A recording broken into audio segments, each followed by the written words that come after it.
Assalamu alaikum and welcome to another episode of the Ummah Tonight. We have an interesting episode for you guys, so definitely stay tuned. We have a very special guest as well from Al-Azhar University. He is the deputy editor of the Bosnian version of this interesting magazine. It's distributed among Bosnian students here located in Cairo, aiming at promoting a cultural exchange between Bosnia and the rest of the Muslim world. I think it's a very interesting topic. And our main topic today is an interesting news piece. The Adhan is now allowed in Sweden. And I think that's a beautiful thing to speak about in an interesting one. And we can compare and contrast that with the situation of the Adhan in Muslim countries as well. Having said that, let me introduce my guest. As I said, the deputy editor of the Bosnian version of this Arabic magazine, Brother Jusuf Džafić. Assalamu alaikum, Brother Jusuf. Wa alaikum salam. And of course we have my co-host always with me, Ahmed Fawzi. Assalamu alaikum, Brother Ahmed. Wa alaikum salam. So Brother Ahmed, you're in charge of the news pieces. What do you have for us? Sure. We're having a lot today. So the first news, inshallah, is going to be about Moscow mayor bans new mosques. Okay, and in Indiana, church honors Muslim imam. Okay. And also we have Israel to launch oil exploration at Golan Heights. Okay. We're having a news about training session calls for child's right to education in emergency situations in Burkina Faso. And of course we're speaking about the Adhan allowed in Sweden. Okay, excellent. Brother, if you don't mind, before we get started, brother, if we could have Brother Jusuf talk a little bit about this magazine that we have here on the screen. It's in Arabic. What does it say, brother? It say like voice of Bosnia and Herzegovina. Okay, so brother, what is the purpose of this magazine? As I told you before, the show, we have the Bosnian version. Okay. We started this at the end of 2010. Okay. So it is like to promote Egyptian culture to Bosniaks. Okay. But we had a problem because we hadn't any any newspaper, any way to present to vast majority of Egyptians. Okay. or to present the Bosnian culture to Egyptians. Okay. So we do some effort, find one sponsor.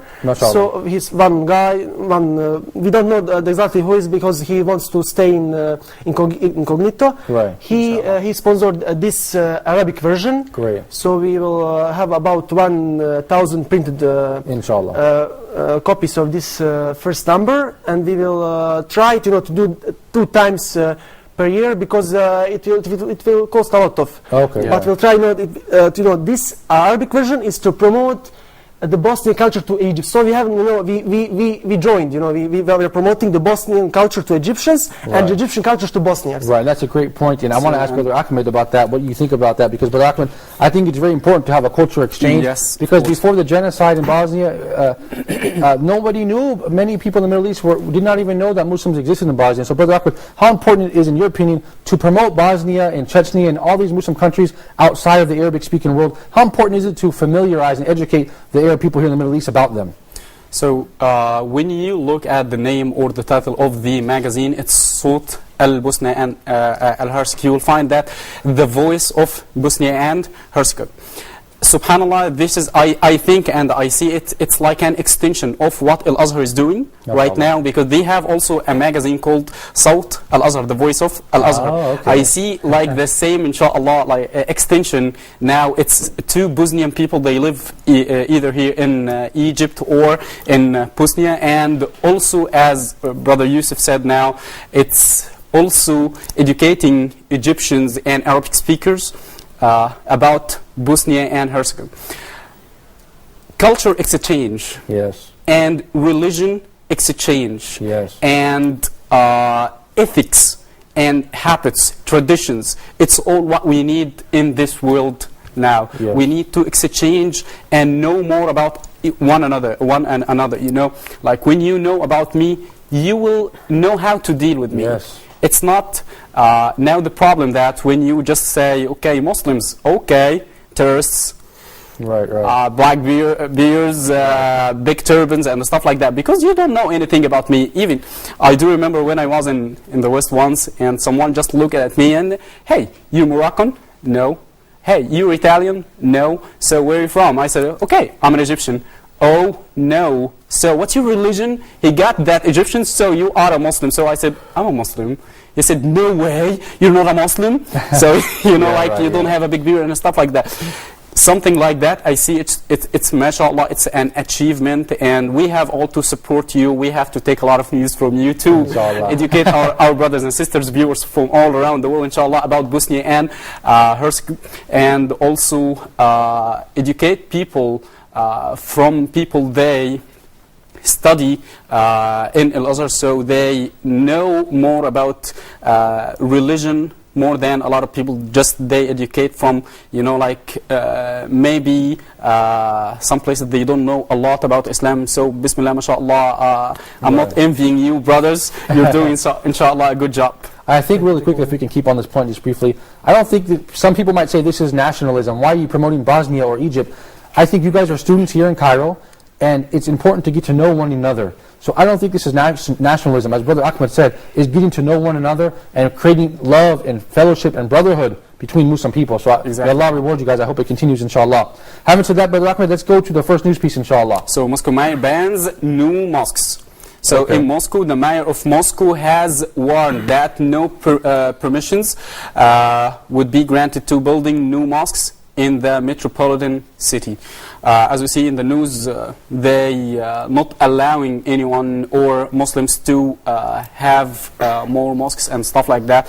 I don't know why, but this is one news. And we're having the opposite one, which is in Sweden. Now we're having, mashallah, the first mosque in Europe to be allowed to do Adhan. And if we are speaking about this mosque, you will find this mosque on Turkish architecture. Bismillah, mashallah. They have the second highest minaret. The first one in Bosnia, by the way, it's about 50 meters, and this one is about 32 meters. So, but in Bosnia, we know that there's a lot of Muslims in the neighborhood of this mosque, so they are allowed, I think, to do adhan, but without a microphone, I think. Or they do it. We have a microphone in some cities, you know, where unfortunately, where the Croats and Serbs majority, they don't allow, you know, like to have like azan, you know, in the full form. You know, you can turn it off a little bit. But as I said, we had in one example in Serbia. They are now building the highest minaret in Europe. It is one village, you know, in the. It is so surprising because that village, they haven't, you know, paved road. They haven't road. You know, it is like a mountain road because the Serbian country government, as you know, in that part of Serbia, the Bosniaks are living. You know, the Muslims, which the same Muslims like in Bosnia, and they are doing this. And you know, we can say that it is one move ahead because they're doing, you know, in the Christian countries, in this Serbia, they are making the biggest minaret in Europe. Before we get going with, before we continue to speak about this point, I want to introduce our guest via Skype. We have with us on Skype Dr. Jusuf Džafić. He's the author of Europe's Forgotten Heritage, a historical guide to Ottoman Greece, which you can find on Amazon.com, inshallah. He's also the host of Europe's Forgotten Heritage, as well as The Spread of Islam, which will be airing, inshallah, soon, this Ramadan, we hope. Assalamu alaikum, Dr. Jusuf, how are you? Do you hear me, Malik? Yes, I can hear you very well, Dr. Jusuf. It's always a pleasure to have you on the program. Excellent. Today we're talking about... thank you very much, guys. Thank you so much. Dr. Jusuf, we're talking about the Adhan being made in Europe and the Bosnian Student Association publishing this excellent magazine. Can you see this picture here of, I believe it's Sarajevo? Unfortunately not. No. I don't have any picture I can see at the moment. It's just you can see me, so I can't see anything at the moment. Okay, Dr. Jusuf, what is your opinion concerning this interesting piece of news? We have one piece of news that says the Moscow mayor bans the construction of new mosques in Moscow, where on the other hand we have the Sweden now being announced, the Adhan being announced in Sweden. What is your opinion about that? Masha, I mean, I had the chance, alhamdulillah, I read the article a little bit earlier during the day, in the morning actually, and I was positively surprised. Finally, we got some good news from Scandinavia. Normally, that's not the news. Nowadays, it's not really the news that we're getting through. Normally, they're all negative, normally what we get through from Scandinavia, Denmark, Sweden, and so on. But I was very, very, very, very, very happy and very pleased to see that finally that the people have realized that, yes, well, we have a Muslim minority in the country and we have to give them some rights. So now, with regards to... Yes? No, go ahead, doctor. Now, with regards to the Adhan, I mean, we have to also, as European Muslims, we have to also be a little bit sensitive. We have to also understand that, a Swedish grandma does not even understand what this is all about, and suddenly next to her house she hears somebody screaming basically in Arabic. So this is something that we have to also understand. We have to try and make da'wah. We have to first of all make people understand what this is all about, because we cannot expect from any Swede or any European non-Muslim to understand us. We always want them to understand us, but we have to also understand them. As European Muslims, we have to get them to come closer to Islam and to the Muslims and give them a good image about us, inshallah. And then normally in Europe, there are no problems. I mean, if you hear about what I just heard about Bosnia, which is a Muslim country, if you hear about Turkey, which is a Muslim country, about Tunisia, they all have massive problems there. So we are talking about the Adhan. Alhamdulillah, we have now the chance to proclaim it in many cities, not only in Sweden, in the Swedish cities, but also in Spain and in Greece, in the north of Greece, for example. So this is an achievement, alhamdulillah. It's an achievement indeed, yes. But Dr. Stefan, you mentioned in the north of Greece, but what are the odds of hearing the Adhan pronounced in the streets of Athens anytime this century? It'd be very difficult, wouldn't it? That is indeed. It is like this that, well, of course, the picture after September 11 became more negative towards Islam and the Muslims. So obviously, this unfortunately didn't help us very much to get to a point to say, yes, we have masajid nowadays, we have mosques. We should also get the Adhan to the mosques. That's right. But in Athens it's a problem, in Germany it's a problem, in Holland it's a problem, in many European countries it is a problem, but in others again we have to see that it's a 50-50 kind of thing. In certain cities in Germany it's not such an issue. There is no there is no issue legally. It was never an issue, yes or no, but just simply the Turks do it. So in certain cities in Germany, the Adhan is pronounced, but in a very low basis, of course, just for the people hearing it in the surrounding of the masjid, of course. Okay. So it's not, they haven't got to court yet. Officially, it's not allowed. But we can find also Adhans here in London as well. You can hear people in Whitechapel, for example, the mosque in Whitechapel. There you can hear the Adhan when you come out of the metro station, the subway. You can hear the Adhan. So it's not really, we should not be unfair. And I know of cases, for example, in Birmingham in the UK, where Green Lane Mosque is allowed to make Adhan, but they don't make. And the question is, why not? Yes, it's really a question. So there are many things that play a role here, many things. Course. It's not black and white. Yes, of course. Dr. Steph, if you can stay on the line with me while I introduce our second guest via phone, which is our Huda TV correspondent all the way from Holland, of course, Brother Noor-Adin. He has provided some excellent footage and reporting for us. We're always thankful and grateful to have him on the live program. Assalamu alaikum, Brother Noor-Adin. Yes, assalamu alaikum wa rahmatullah. How are you doing? Well, by the grace of Allah, we're doing great. Brother Noor-Adin, my question for you is, you heard Dr. Steph Carey's mention European Muslims having to, on one hand, kind of make their identity as Muslims known, but on the other hand, have to be culturally sensitive to the other Europeans. How difficult is it as a Muslim living in Holland to strike that balance? And how optimistic are you for Islam in Europe when you hear that the Adhan is now being pronounced in Sweden? Well, it is sometimes difficult from two angles. First of all, if you come from a migrant background, then sometimes it's difficult because you want to hang on to your ethnical background, you want to hold on to your religion, and you want to fit in the place where you are in right now. So then you're in a triangle, and it's very difficult. On the other hand, when people convert to Islam, sometimes they get into an atmosphere with a lot of people from a migrant country, which is not bad, but it makes it difficult to decipher which is Islam and which is culture. So it is something that's really a cognitive process, and it is not something that should be taken lightly. On the other hand, we see that Islam is more and more becoming a part of Western Europe.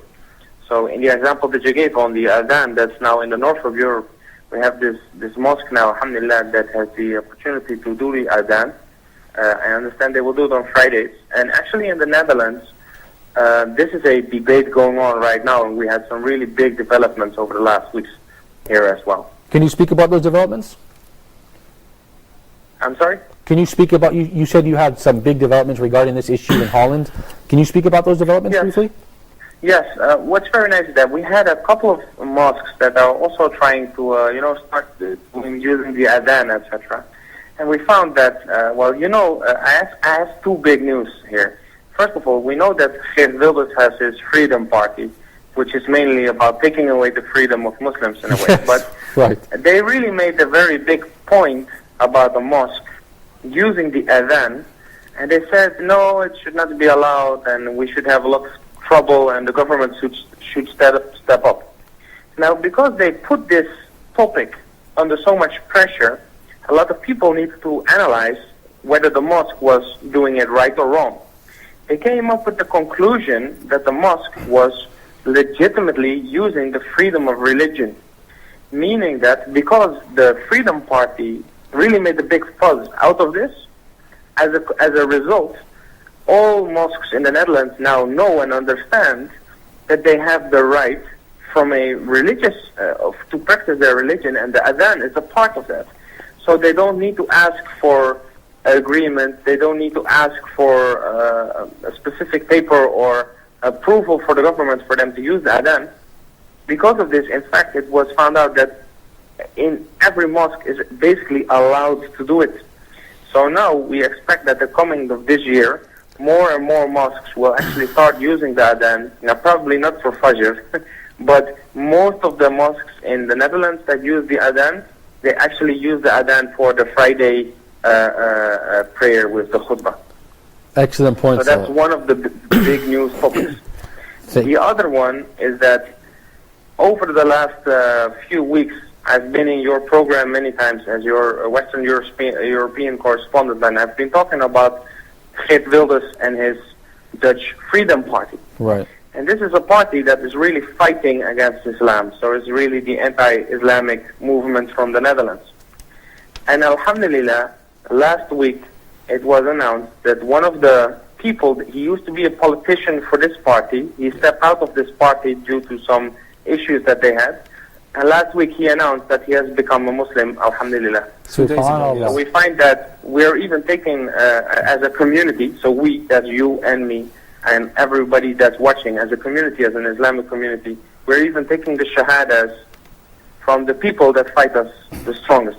So that those are two very big developments in the Netherlands. SubhanAllah, perhaps you can do a report, or we can bring him on the program. That would be amazing. Brother Nordin, if you can just hold on while we go back to Dr. Steph. Dr. Steph, why Sweden? Why not another country? Why not Croatia? Why not Austria? Why not Germany? Or why not Russia? Why is Sweden now? What are the factors that have created? Why has Sweden decided at this point in time to pronounce the Adhan, or allow it to be pronounced? I think, why are you asking me? I'm not Swedish. Well, I know that you're kind of well, you're an authority on Europe's Islamic heritage. Okay. Yes, Malik. Okay, it's the following. First of all, we should not forget there are things that we don't know about Europe yet. Austria, you mentioned Austria. Austria was the first country that recognized Islam as a European religion. Islam is the second recognized religion in Austria. Has ever been. Austria, there used to be an Austrian-Hungarian Empire. This empire, actually, Bosnia was a part of it. And from the moment that they annexed Bosnia, Islam became an Austrian religion. And from that moment on until nowadays, actually, Islam has been was always a part of Austria. And this is something we don't know. Belgium recognized Islam a while ago, 1 to 2 decades ago. And officially, the imams are clerks of the state, that they get paid even by the state. So these are all official developments that have been happening for the last 1 to 2 decades, if not even longer, in regards to Austria. But so Sweden, we should never forget that Sweden has nowadays, Scandinavia actually in general, has a lot of immigrants from Yugoslavia, Turkey, and these type of countries, basically Albania even. So when they moved over there at the beginning in the 60s, 50s, 60s, 70s, when they moved to Sweden, they were interested first in work. They just went as gastarbeiter, as they call them, guest workers. And when they went to Sweden, they were just interested in making some money, working in the factories, and that was it. Now, second and third generation, of course, started getting more interested into, well, they realized they're now part of Sweden. They're Swedish citizens. So now they have rights as Muslims as well. So this, of course, does not just happen in Sweden, it happened in Germany, it happened in Holland, and in other countries. But in Sweden, the Swedish government in general was quite liberal, actually. All this changed after September 11, like anywhere else. Things changed drastically. Specifically, why Sweden has decided to make this first step, I must really say I'm surprised myself. I don't know why Sweden made this step now. But I think it has to do with the relationship that Sweden always had with the Muslim countries and Muslim world in general, that they were trying to be quite liberal and quite open-minded towards the Muslims and the Islamic world. So Allah Alam, why Sweden was the first one in that case.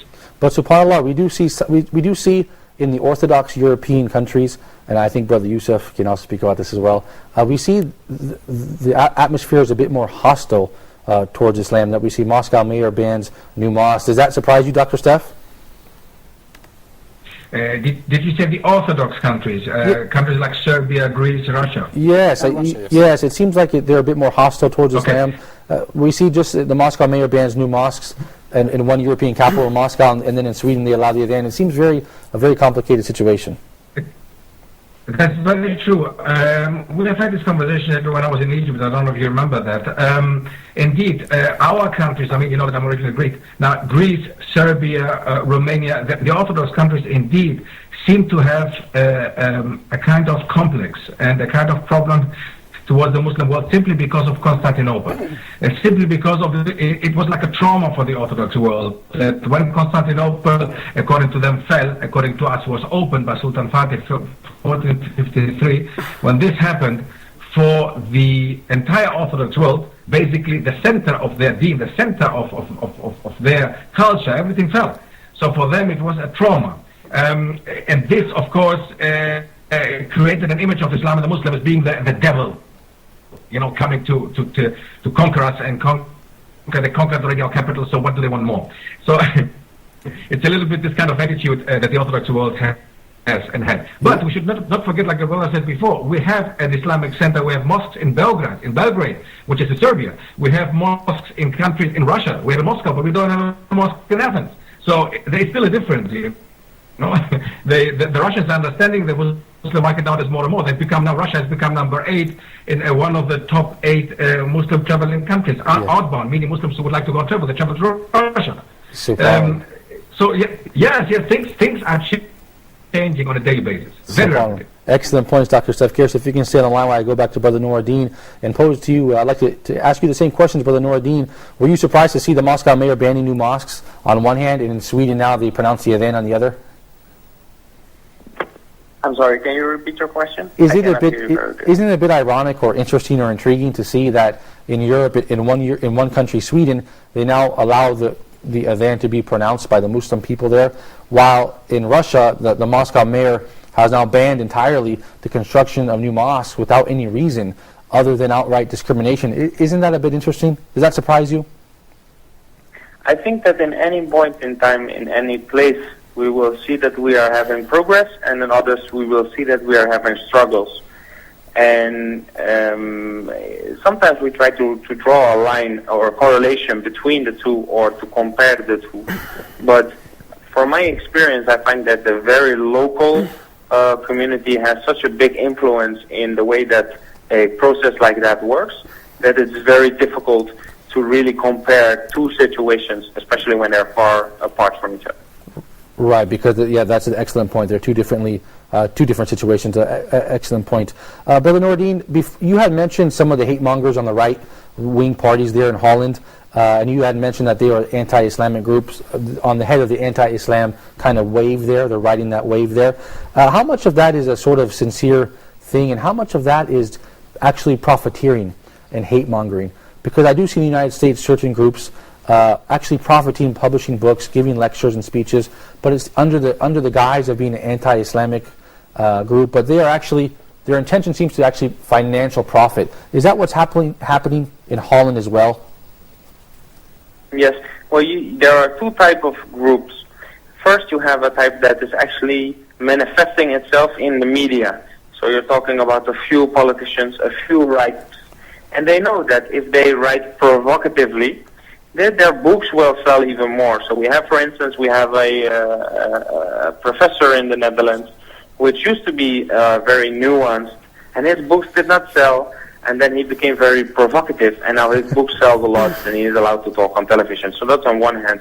But on the other hand, what we see a lot is that when people are really damaging a mosque, or when they are really being aggressive towards Muslims, those are the people that are not seeking the profit, but those are the people on the bottom, if I can say it like that, which are turning to act based on the same ideology.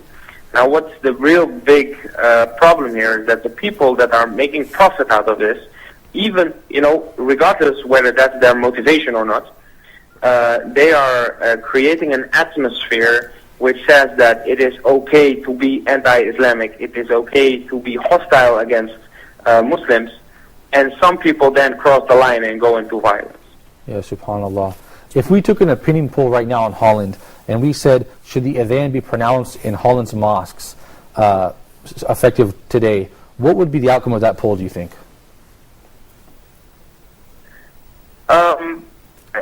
I hope I understand your question correct. The output was that the mosques in the Netherlands are allowed to start using the adhan. That's right, you mentioned that. And do most of them pronounce the adhan, for all 5 daily prayers? 5-day prayers. No, not 5 times a day. They will start to. We expect now from a lot of more mosques to start doing this in the upcoming year. Mm-hmm. But most of them will not do it for 5 times a day. Oh, okay, I see. Excellent points, Brother Noureddin. Brother Noureddin, I certainly appreciate your time. Thank you for joining us on this program. I look forward to seeing you next episode if you're available, inshallah. Thank you. Thank you so much. And Dr. Steph Curious as well, the author of Europe's Forgotten Heritage, a historical guide through Ottoman Greece. I certainly appreciate your time, Dr. Steph, and I'm encouraging all the viewers to check out that book. It's available at Amazon.com because it is a lovely history of Europe's Forgotten Heritage, not history. Thank you, Dr. Steph, for joining us. Assalamu alaikum. You guys, excellent conversation. Brother Ahmed, back to you. Moscow mayor bans new mosque. That's what we're talking about. Brother Jusuf, I think you have an excellent, you can give us some insight on that, being Bosnian. Go ahead. First, like in this European stage, just to see, like this, you have like 2 factors, the religion factor in countries, in European countries, like you have Orthodox countries, you have Protestant countries, and you have Catholic countries. Okay. This is the first factor, the religion, because we can see that the Protestant countries are the most liberal, and the Orthodox are the most conservative countries. Right. And it has another factor which can be influenced, that can be one of the most influenced factors, is for example, for some countries like Greece, for example, in North Greece, you have I think that in all mosques they can pronounce Azan because they have these interactions with Muslims. So we have these 2 factors. The first factor is religion. Right. Like Sweden. Why is Sweden one of the first, the Northern European countries which allows Azan? Because they are connected with this religion, which is through immigration. For liberation, they are one of the most liberal countries. Right. And why, for example, why you have Azan in Austria? Because they have contacts with Muslims for about 700 years. Well, there's no Azan in Belgrade, and they have contact with Muslims for years. They have Azan. They have Azan. Oh, that's amazing. They have Azan, but only in one mosque. Okay. We're going to get back to this point, Brother Ahmed. We're going to get right back to you. We're going to go down that news list after the short break. You guys stay tuned for more of the Ummah Tonight.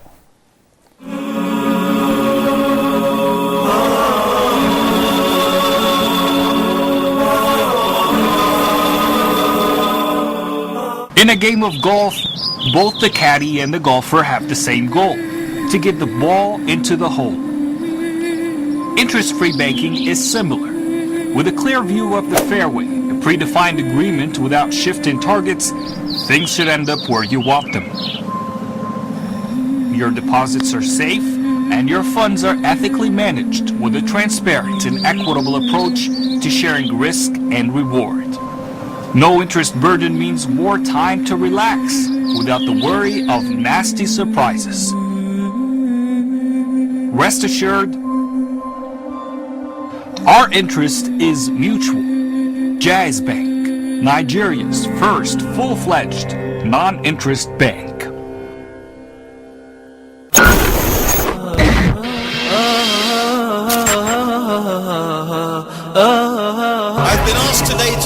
the Quran and the modern world. The religion that is acceptable to Almighty Creator is Islam. Allahumma salli ala Muhammad. The more you know about him, the more you realize how you want to be like him. For every messenger, a prophet that Allah has sent, Allah gave him one dua. Allah sent prophets after prophet, messenger after messenger to remind everyone, don't deny the Creator. La ilaha illallah. Iyyaka na'budu wa iyyaka nasta'een. Thee alone we worship, and Thee alone we seek help. Allahumma salli ala Muhammad. Never on this planet walked such a person as Muhammad sallallahu alaihi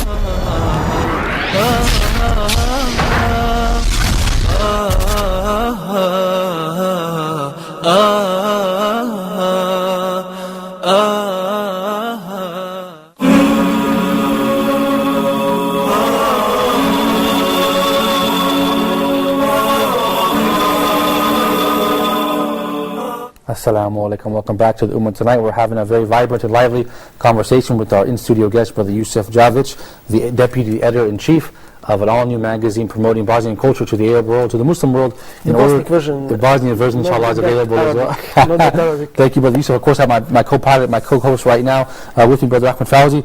Brother, we talked about Mosque Al-Mayor banning new mosques. What's our second news piece, inshallah? So our second news piece is about India Church owner's Muslim imam. Okay, that sounds good. This is this sounds good, and mashallah, yani, nowadays we see that there is a lot of imams. They are granted from churches, associations, and organizations in the West because of what they do and their activities. Last year we heard about Dr. Ibrahim Nagma, and he was the first to win a good prize of being the better and the best imam in America. Now we see another news about this, but before I go to this, I just would like to put a stress point on what Dr. Steve was saying, that Alhamdulillah Rabbil Alameen, we're seeing now the Adhan in many countries. We're seeing now, as you surprised now, you said that in the break, you said that I'm surprising that I heard that there is an Adhan in Germany, in UK, and in many other countries. But we have to keep that in a good position.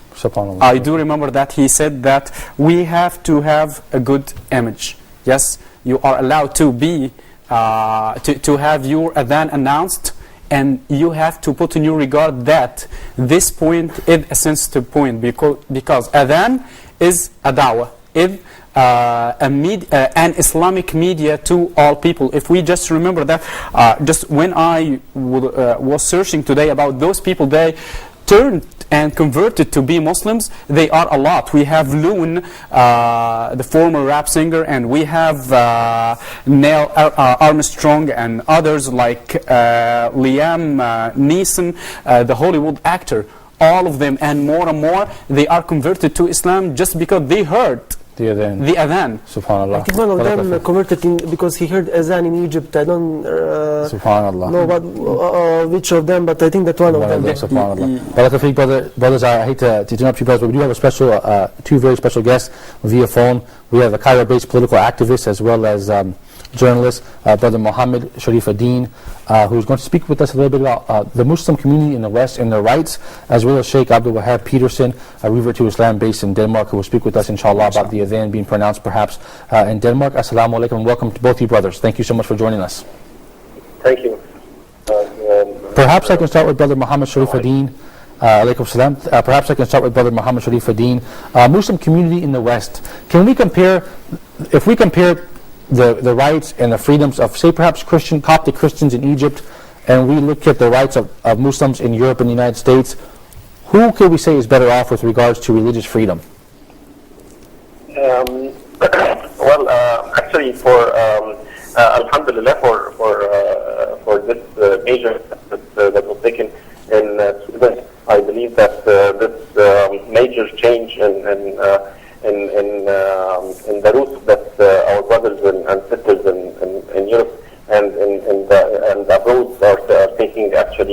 in their freedom of speech and their freedom of expression. I believe this major step, I believe, will change Dawah roots from being taking the defense towards being more offensive and actually more. I believe that by this in Sweden, Dawah is taking the route of being more free, more experience more freedom, inshallah, Brother Muhammad. I believe. Yes, excellent points, Brother Muhammad. We see in the news, Brother Muhammad, Moscow mayor bans new mosques. I never saw a news piece that said Cairo mayor bans new churches. So why this double standard? Why do Muslims in the West are under this pressure and they are oppressed and they're fighting for their rights all the time, when we see people, perhaps Christians here in the Middle East, building large churches with crosses and even ringing church bells? So why this double standard? In Cairo here, we have the churches actually having the bell ring here in Egypt. It's not bad here. So actually the bell ring here in Egypt. Yes, indeed, that's my point. Indeed, they ring here very loudly. So why the problem? What's the problem, and why can't Muslims pronounce the Adhan in all Western countries? What's the problem? I believe that this is because actually most of the Western countries actually they don't actually.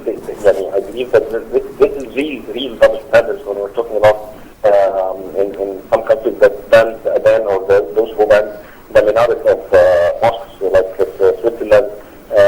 Actually, this comes really from actually the Adhan is just a voice. It's just a freedom of speech. Somebody having the call for prayers is just we're saying you're expressing that Allahu Akbar is great, and you're just saying it freely and openly.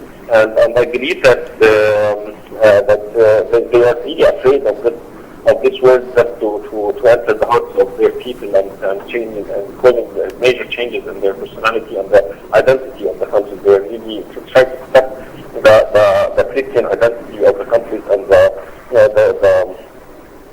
until now we can see most of the flags of the European countries and the Western countries are still having the cross over. Yeah, subhanAllah, excellent point. Even though they claim being secular.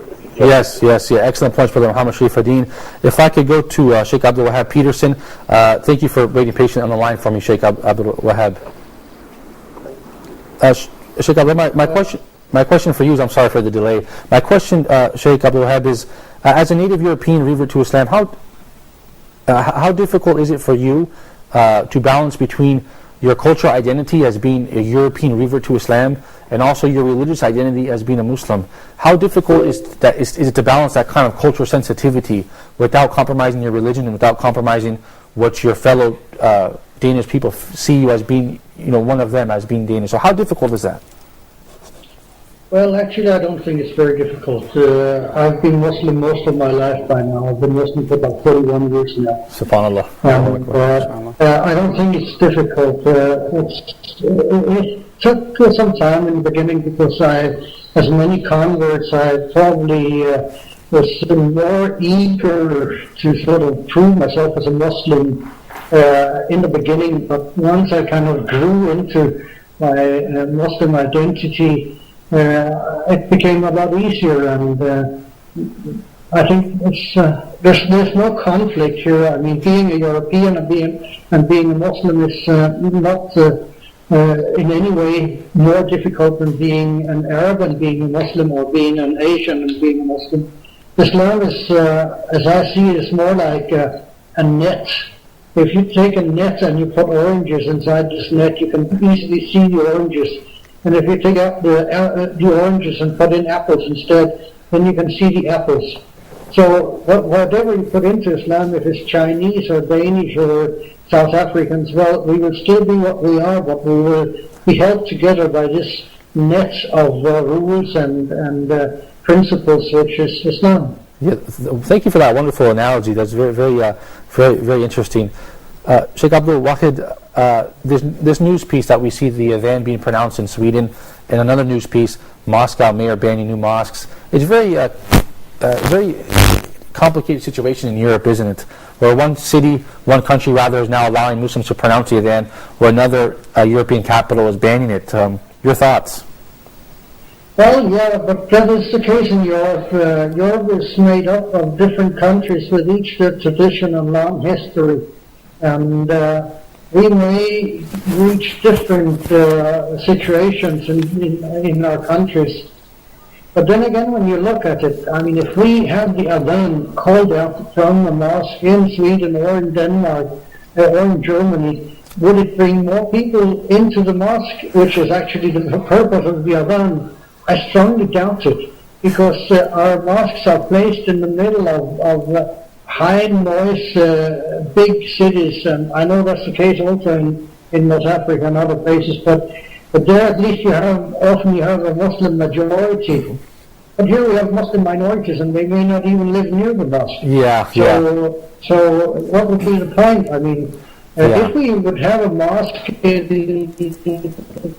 a very strongly Muslim-dominated area, then it would be interesting to call that the Adhan. And I definitely do enjoy when I come to Muslim countries, which I do very frequently. I enjoy going into real mosques. I enjoy being woken up by the Adhan for Fajr and all of this. I mean, it's great, it's beautiful. I'm sorry. Whether it makes sense in Denmark, I don't really know. That's an excellent point, because, as you said, what you're saying is there's no geographical integrity of a quote-unquote Muslim neighborhood. So to pronounce the Adhan in a shopping mall, in a mosque, in a shopping mall or a financial district, it doesn't make, there's no one to respond to the call. Is that what you mean? Exactly. Yeah, exactly. Yeah, excellent point. But even so, in the 31 years that you've been with Muslim, I'm sure you've seen Islam become more prominent, go to a more prominent position on the political landscape and the social landscape in Denmark. How much has it changed over the 31 years? Well, there's a big number of people coming to Islam. Every week I have in my office at least 1 or 2 or 3 people saying Shahada. So people are coming in great numbers, and they're young and they're old, and it's men and women and boys and girls and professionals and academics and whatever. And of course many of our Muslim young people, or even a bit older than young, have taken good education. So working in high profile positions in ministries and in lawyers' companies and business companies, and they have their own businesses, etc., etc. So Muslims are an integral part of the fabric of the society today, and are taking on other positions, not just sort of being televised when it's Islam being discussed, but also as specialists within surgery or computer technology or whatever else. So Islam is, or Muslims are sort of becoming standard citizens here. So we can say it's a healthy integration of Muslim people of Islam in Denmark. I think so, to a large extent, yes, definitely. There's no big problem in integrating and keeping your Islam intact in a country like Denmark. That's a wonderful insight, and I always appreciate your positive outlook, and I appreciate you coming on the program and taking your time. Sheikh Abdul Wahed Peterson from Denmark, thank you so much for joining me on this program. I look forward to seeing you in the future, inshallah. And Brother Muhammad Sharifuddin as well, Cairo-based political activist, thank you for your time, Brother Muhammad. I certainly look forward to seeing you again as well, inshallah, on the Ummah tonight. Dear brothers, the Adhan, we're talking about the Adhan overseas in Europe. Brother Jusuf is from Bosnia. We would imagine that in this Muslim country, the Adhan should be pronounced loudly and openly without problems. Is that the case? For example, in Bosnia, we have in all parts where Bosniaks lives in Bosnia, because as you know, in Bosnia you have the Bosniaks, which are Muslims. And we have Serbs, which are Orthodox, and we have Croats, which are Catholics. So maybe we can say that it is so interesting, in this part of countries, in Greece, in Bosnia, in Bulgaria, when the Christians are the most conservative. They are but in this part you have like some surprises, like in Serbia, the Muslims they aren't aware of their rights, about their rights. In Serbia. For example, we talked about, the right of the mosque in Birmingham in Britain. They have a right to pronounce azan, but they aren't using it. It is also the problem. The Muslims, they aren't aware of their power. For example, if you see, the elections in every European countries, for example, in France we have 6-7 million Muslims, but where are they in politics? Yeah, where's their voice? No voice. Yeah, they have no voice. Yeah, you can say that, the Europeans, they are guilty, but also the Muslims, we are also guilty because we don't know our rights. Yeah, I agree with you, Brother Ahmed. What do you think? I agree with him. The Muslims now have become kind of docile and obedient, and they're scared to really assert themselves.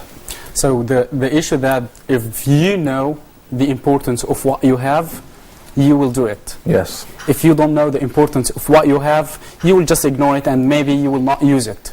Yeah, if you know that the importance of the mosque, you will take care of this mosque and you will develop and you will do many achievements through your big organization, the mosque, the masjid. Stressing on this point by just a short story I have involved in that. Once I went to the mosque, the masjid in my neighborhood, and just did the adhan. Here in Cairo? No, actually in another city, close to Cairo. What happened that I found we all surprised that we found an addict neighbor, a drug addict neighbor, Ahmed. He's not me, by the way. The issue that we are Egyptians, we are not creative enough to have a lot of names. Just we have Ahmed, Muhammad, and Mahmoud, and so on. The issue that I surprised when I talked to him, Ahmed, welcome to the masjid, and mashallah, I'm happy that I see you here.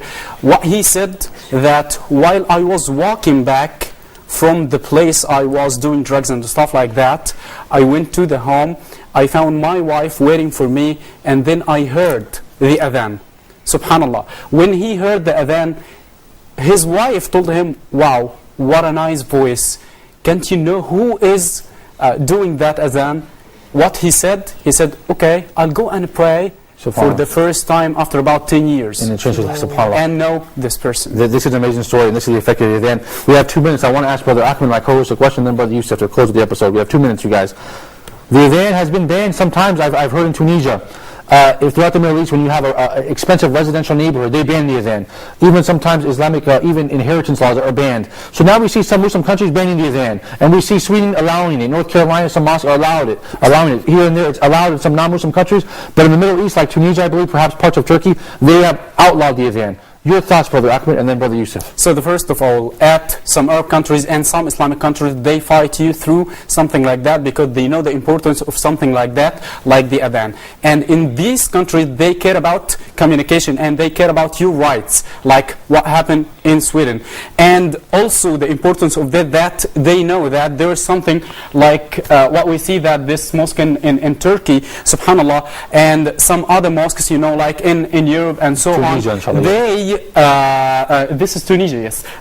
They know the importance of this and they know that this is da'wah. So they would like to ban adhan because they know if you heard the adhan, you will think about Islam, and when you think about Islam, this is the religion of praying, and when you make your praying work, you will be a Muslim, and this is the issue. This is what they don't want. From the adhan to be a Muslim, this is why they ban adhan. Because they know the power of it, like you said. They know the power better than anybody. That's why they ban it. But Jusuf, your thoughts? We can say, this because the Muslims, they're living like in Tunisia and Turkey. Maybe these countries are about 100% Muslims. Right. So the people they are sometimes lazy. They did appreciate they are Muslims. We take it for granted. But when he is living maybe in European countries, he must, for example, in his country, maybe the mosque is 200 meters, and here maybe maybe in some countries in Europe, he must go a couple of kilometers. Yes. So he